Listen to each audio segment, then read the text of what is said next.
Hi friends, welcome to AR updates Telugu YouTube channel. Andhra Pradesh మరియు తెలంగాణలో ఇవాళ ఏ జిల్లాలో వర్షాలు కురనున్నాయో తెలుసుకుందాం. ముఖ్యంగా పలు ప్రాంతాల్లో భారీ నుంచి అతి భారీ వర్షాలు కురుస్తాయని వాతావరణ శాఖ తెలిపింది. అలాగే నైరుతి ఋతుపవనాలు అలాగే అల్పపీడనకు సంబంధించిన వివరాలు కూడా అయితే తెలుసుకుందాము. వీడియోని చివరి వరకు చూడండి. వీడియోలోని ఇన్ఫర్మేషన్ నచ్చితే ఛానల్ని సబ్స్క్రైబ్ చేసుకోండి. ఇక లేట్ చేయకుండా టాపిక్లోకి వెళ్ళిపోదాము. వచ్చే 24 గంటల్లో పశ్చిమ మధ్య బంగాళాఖాతం మరియు దాని అనుకుని ఉన్న ఉత్తర బంగాళాఖాతంలో అల్పపీడనం ఏర్పడే అవకాశం ఉన్నట్లు వాతావరణ శాఖ తెలిపింది. ఇక నైరుతి ఋతుపవనాలు చూసుకుంటే ఆల్రెడీ నైరుతి ఋతుపవనాలు రాయలసీమ మీదుగా ఆంధ్రప్రదేశ్లోకి అయితే ప్రవేశించాయి. ఇక తెలంగాణలోకి కూడా ప్రవేశించే అవకాశం ఉన్నట్లు వాతావరణ శాఖ అధికారులు అనుకూల వాతావరణం ఉన్నట్లు తెలిపారు.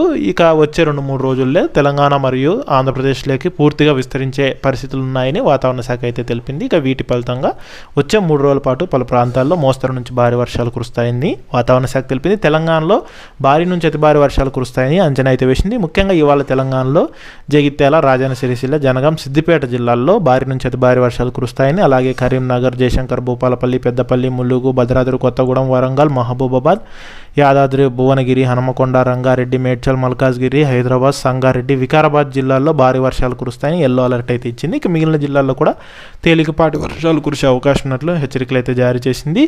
ఇక అలాగే ఆంధ్రప్రదేశ్ రాష్ట్రంలో కూడా ఇవాళ పలు ప్రాంతాల్లో భారీ వర్షాలు కురుస్తాయని అయితే కనుక వాతావరణ శాఖ అధికారులు తెలిపారు. ముఖ్యంగా ఆంధ్రప్రదేశ్లో ఇవాళ ఏలూరు, కర్నూలు, ఎన్టీఆర్, కృష్ణా, గుంటూరు, అనంతపురం, నంద్యాల, విజయనగరం, అల్లూరు సీతారామరాజు, ప్రకాశం, పార్వతీపురం, శ్రీకాకుళం జిల్లాల్లో భారీ వర్షాలు కురుస్తాయని అయితే తెలిపారు. మిగిలిన జిల్లాల్లో తేలికపాటి నుంచి మోస్తరు వర్షాలు కురిసే అవకాశం ఉన్నట్లు హెచ్చరికలు జారీ చేశారు.